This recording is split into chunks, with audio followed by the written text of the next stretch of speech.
আসসালামু আলাইকুম। যে যেখান থেকেই আমার এই ভিডিওটি দেখবেন অবশ্যই ভিডিওটি শেয়ার করে দিবেন।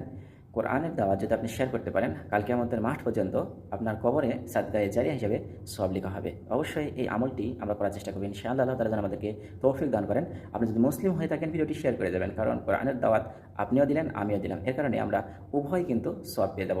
একটি হাদিস এখানে শুনে যাবেন। দেখুন রাসূল সাল্লাল্লাহু আলাইহি ওয়াসাল্লাম বলেছেন যে ব্যক্তি রোজাদার ব্যক্তিকে ইফতার করায়, শুধু ইফতার। একজন ব্যক্তি রোজা রাখে, তার সওয়াব শুধু আল্লাহ তাআলা দান করবেন। কি দান করবেন সেটা আল্লাহ তাআলা ভালো জানেন। সে বিষয়ে কোনো হাদিসে কোনো বর্ণনা করা হয়নি। কারণ আল্লাহ তাআলা যখন দিবেন অবশ্যই ভালো কিছু দিবেন। এটা আমাদের আশা।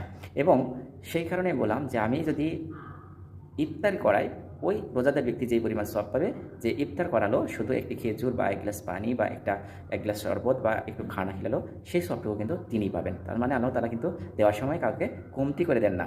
তাহলে অবশ্যই আমরা এই বিষয়টি মাথায় রাখবো যে আমি যে ভিডিওটি বানিয়েছি আপনার মাঝে পৌঁছে আনলাম, আপনি যে শেয়ার করলেন, এর সব কিন্তু আমিও পাবো, আপনিও পাবেন। তাই অবশ্যই ইসলামিক ভিডিওগুলো বেশি বেশি করে আপনারা পোস্ট করার চেষ্টা করবেন এবং শেয়ার করার চেষ্টা করবেন, লাইক কমেন্ট করার চেষ্টা করবেন। তাহলেই